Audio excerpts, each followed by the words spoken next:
Terima kasih pimpinan. Bismillahirrahmanirrahim. Assalamualaikum warahmatullahi wabarakatuh. Selamat sore dan salam sejahtera untuk kita semuanya. Yang terhormat pimpinan dan anggota Komisi 3, yang terhormat Ketua KPK beserta jajarannya, Kepala PPATK beserta jajarannya. Kami fraksi Demokrat tentu mengapresiasi apa tadi yang telah disampaikan atau dipaparkan oleh KPK maupun PPATK, karena saya pikir menyusun anggaran ke depan ini juga harus didasarkan kepada capaian-capaian dan pengelolaan anggaran periode sebelumnya. Kami tadi cukup jelas mendengar evaluasi yang disampaikan oleh KPK maupun PPATK, sehingga desain untuk menyusun anggaran ke depan itu lebih terukur begitu. Dan ini alhamdulillah ini bisa mengguide pembahasan anggaran kita ke depan. Nah, kepada KPK tentu saya ingin menyampaikan untuk pertama kalinya bahwa jika kita melihat besaran anggaran di tahun 2024, khususnya pagu indikatif, dibandingkan dengan anggaran tahun 2023, ini agak turun gitu ya, turunnya itu mungkin sekitar 14% gitu. Nah, saya khawatir bahwa penurunan anggaran ini kemudian akan mempengaruhi kinerja KPK, karena kita tahu core bisnisnya KPK yaitu salah satunya di garda terdepan adalah pemberantasan korupsi, yang di dalamnya ada pencegahan dan penindakan perkara korupsi itu sendiri. Nah, sementara itu kita juga harus melihat kondisi faktualnya bahwa di tahun 2024 ini tentu kita masih dibayang-bayangi adanya perilaku korupsi yang nyata-nyata. Jika kita kemudian agak setback atau mundur ke belakang di tahun 2022, Transparansi Internasional yaitu mengeluarkan indeks persepsi korupsi, di mana Indonesia itu menempati peringkat 110 dari 180 negara dengan skor 34 gitu. Dan memang salah satunya adalah indikasi peringkat Indonesia ini juga persepsikan karena adanya korupsi di sistem politik kita. Nah, sistem politik kita ini tadi kalau mendengarkan apa yang disampaikan Pak Firly, tentu ini juga inline dengan apa yang dilakukan oleh KPK ini. Tapi Pak Firly, bahwa yang saya pahami bahwa korupsi yang disampaikan Transparansi Internasional di sistem politik ini bukan hanya kemudian sistem politik di partai politik saja gitu, tapi ini juga melingkupi bagaimana kemudian di tingkat eksekutif sebagai pelaksana sebuah kebijakan, sebagai pelaksana undang-undang, ini juga masih menjadi sumber, karena pengguna anggaran, pelaksana anggaran ini juga ada yang terbesar adalah di eksekutif, dan salah satunya suap mengenai perizinan itu juga masih Pak gitu. Apalagi jika kita kemudian coba kita kerucutkan kepada khususnya sumber daya alam kita begitu, mineral, gas, tambang atau dalam perspektif illegal thing yang lain, ini juga cukup besar itu faktor korupsi atau gratifikasi atau suapnya. Tentu bukan hanya kemudian kampanye politik dalam perspektif politik praktis di dalam partai, tapi juga harus diterjemahkan kepada sistem politik yang lebih besar, kepada sistem kertanegaraan atau pemerintahan juga yang besar, karena ini juga bagaimana juga menjadi sumbernya gitu. Nah, kemudian juga yang harus juga menjadi perhatian kita selain jadi masyarakat transparansi yang saya sampaikan tadi, bahwa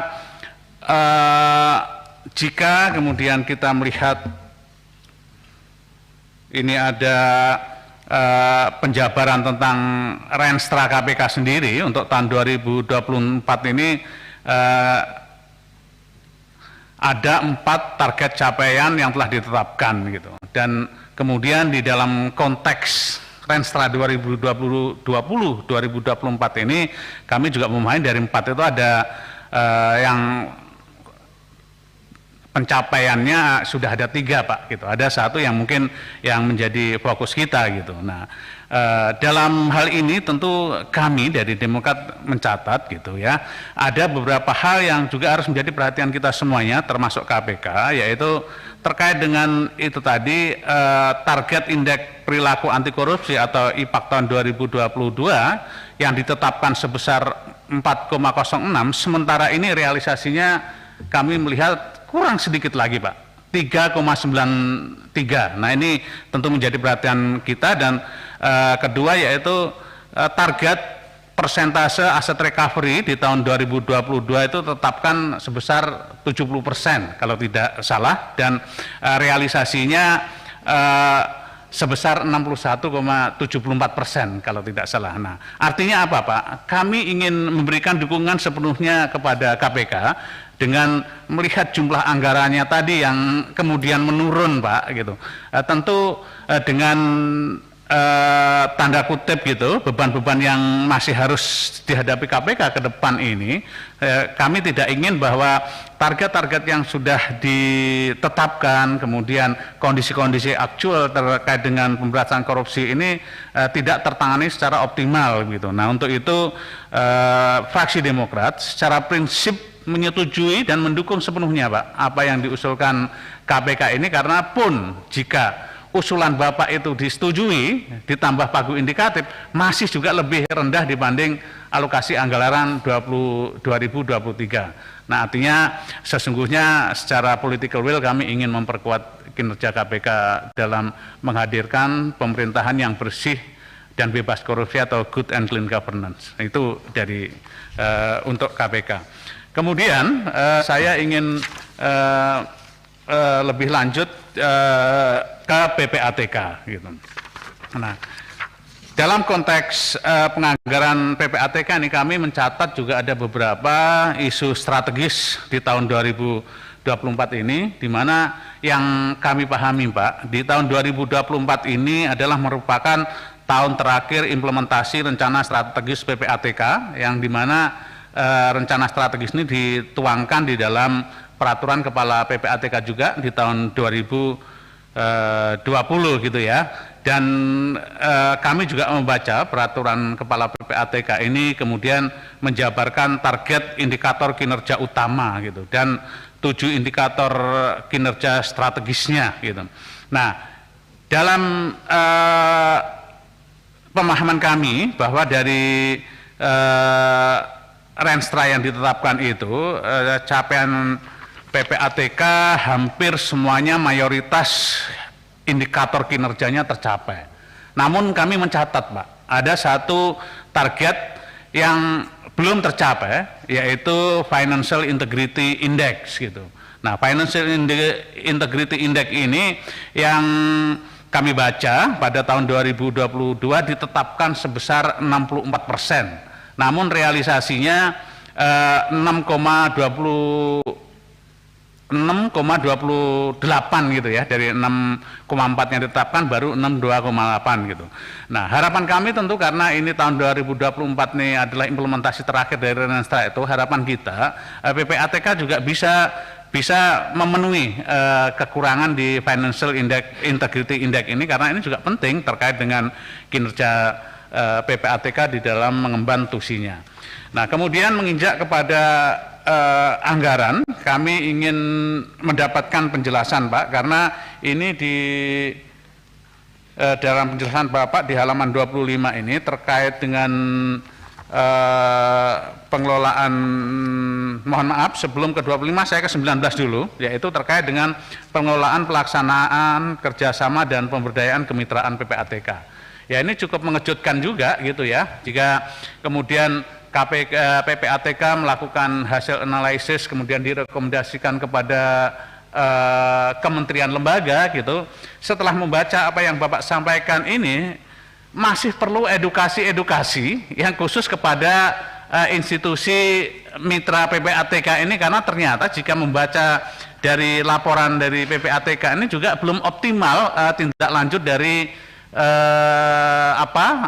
analisa ataupun laporan dari PPATK ini, sehingga tidak heran jika selama ini tindak lanjut dari temuan-temuan dari PPATK ini kemudian tindak lanjutnya agak-agak tersendat atau belum optimal. Alhamdulillah tadi KPK sudah menyampaikan kepada kita yang direkomendasikan ataupun yang disampaikan KPK sudah jalan. Nah untuk itu Pak, ini menjadi penting gitu. Jangan sampai kemudian isu ini menjadi fenomena timbunan masalah yang kemudian ada di institusi tertentu yang kemarin itu alhamdulillah dibuka kepada kita semuanya, kepada publik bahwa di lingkungan Kementerian Keuangan sebegitu besar gitu. Ya. Nah itu yang cukup mengejutkan. Saya tidak heran jika mendengar laporan PPATK sendiri karena ternyata perbedaan persepsi, perbedaan paradigma, kapasitas, kompetensi untuk menanggapi laporan itu masih ada gap gitu. Nah ini saya pikir perlu Pak ditingkatkan ini kalau memang ini menjadi handicap atau kendala daripada menjadi isu yang tidak berkepanjangan, kan lebih baik seperti yang dilakukan KPK. Menerima laporan kemudian ditindaklanjuti gitu. Tapi ya penting Pak Firly bahwa laporan itu disampaikan kepada publik biar publik juga mengetahuinya. Kemudian yang kedua PPATK ini yang juga yang terakhir yaitu kami melihat memang pentingnya update teknologi di era informasi teknologi yang sedemikian cepat gitu. Nah kami melihat bahwa ini ada di tahun 2023 juga ada pengalokasian anggaran yang relatif besar jika dibanding yang lain, termasuk juga di 2024 ini juga pengelolaan teknologi informasi. Yang ini saya mohon penjelasan Pak. 2 menit.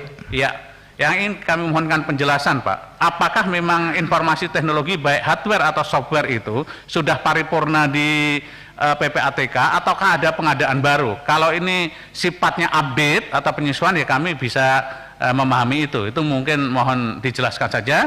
Dan secara prinsip kami dari fraksi Demokrat sangat mendukung dan menyetujui usulan tambahan yang disampaikan oleh KPK maupun PPATK. Terima kasih. Akhirul kalam, billahi taufiq wal hidayah. Wassalamualaikum warahmatullahi wabarakatuh. Terima kasih.